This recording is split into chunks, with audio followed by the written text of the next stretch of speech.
Hello friends, मैं हूं आपके न्याय मित्र। आज हम हिंदू विवाह अधिनियम 1955 की धाराओं को फटाफट से एक बार जान लेंगे कि इसमें कितनी धाराएं हैं और कौन सी धाराओं में क्या बताया गया है। हिंदू विवाह अधिनियम 1955 यह 18 मई 1955 को लागू हुआ है। हिंदू विवाह अधिनियम में 30 धाराएं हैं और इन 30 धाराओं को हम फटाफट से जान लेंगे कि इसमें क्या है, क्या बताया गया है। धारा 1 संक्षिप्त शीर्षक और विस्तार।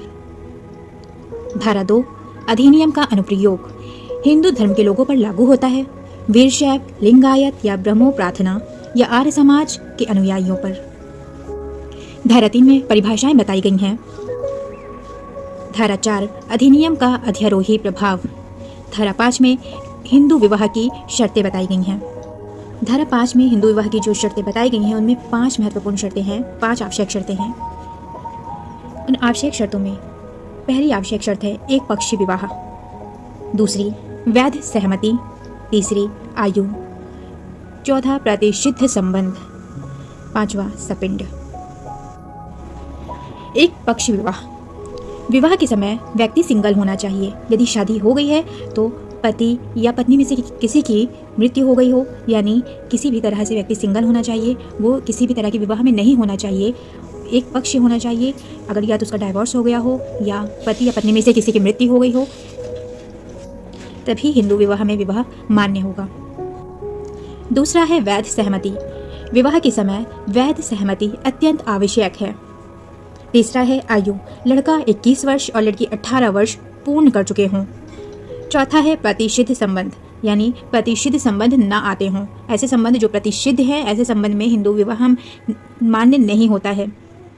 पांचवा है सपिंड। सपिंड यानी माँ की तरफ से 3 पीढ़ी और पिता की तरफ से 5 पीढ़ी में ना आते हों। ऐसे अगर माँ की तरफ से 3 पीढ़ी में अगर किसी ने शादी की है या विवाह किया है या पिता की तरफ से 5 पीढ़ी के अंतर्गत विवाह किया गया है तो ऐसे विवाह मान्य नहीं होंगे।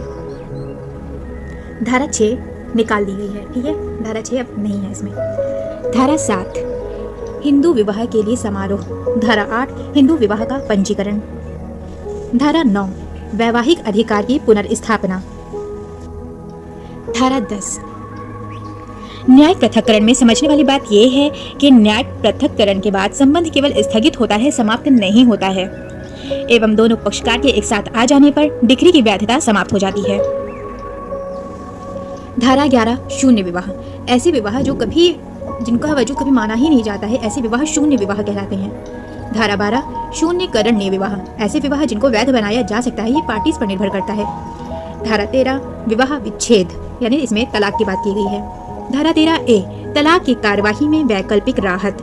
धारा 13B आपसी सहमति से तलाक। धारा 14 विवाह के 1 वर्ष के भीतर कोई याचिका प्रस्तुत नहीं की जाएगी।